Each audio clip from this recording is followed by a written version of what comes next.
open to the possibility that there are whole other kinds of technology that could be used. Right. I always go back to the ancient Egyptian traditions that speak of priests chanting as these huge blocks were lifted into the air. Were they using some kind of sound effect, some kind of use of sound that was able to manipulate matter? We know that sound can manipulate matter. The Great Pyramids of Giza have been an enigma for generations.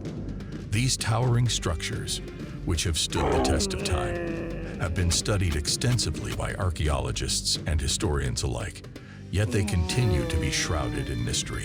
The history of these magnificent structures is impressive, as they were constructed using techniques that were advanced for their time. The blocks of the pyramids were made of granite and weighed tens of tons. How these massive blocks were transported and raised to such heights has been a subject of intense speculation.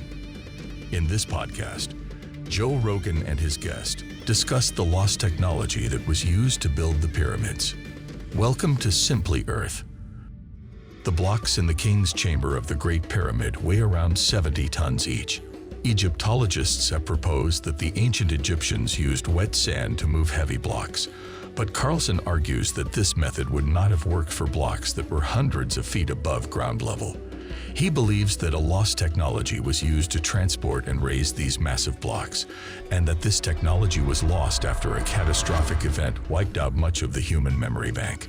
Won't do it all.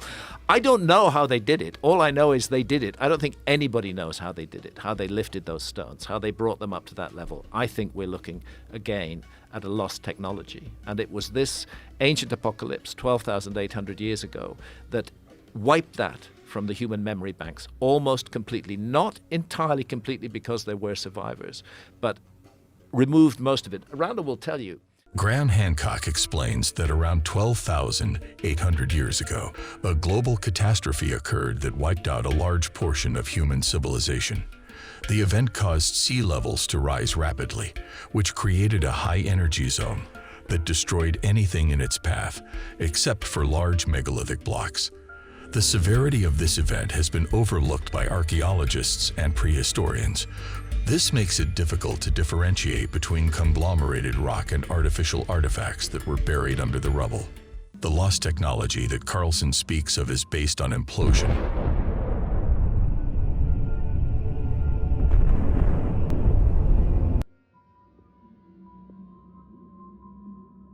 What kind of technologies are you talking about? Well, I shouldn't really get into that. Get into it. Get into Come it, on. Randall. We got to get into it. There's a laboratory right now in the Maldives that's been building prototypes using these technological principles, which are based on implosion rather than explosion. And the inspiration... Tesla's ideas are a big part of this, as are the ideas of Victor Schauberger, who did work with water and discovered some amazing things. This is the work of Nikola Tesla. And he was...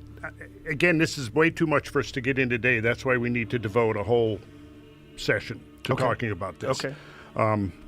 But this was the inspiration. You know, his work was suppressed. A lot of his patents were taken, sealed up by the U.S. government for whatever reason. And here's the basic idea, as I think I understand it at this point. Resonance frequencies. Everything vibrates. Have you ever, like if we had an electric razor, we plugged it in, turned it on, set it on this table, it's going to move around, isn't it? You ever seen that? Yeah. That's the beginning of the concept because it's vibrating. Everything vibrates at a frequency, and if you know that frequency, you can control things. And I think that's the basic idea of what we're looking at here. And it's all based upon the ancient numbers. And they're developing technologies right now, and they have been.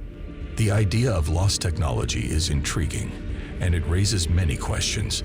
If there was a civilization that was advanced enough to build structures like the pyramids using such technology, then what happened to them?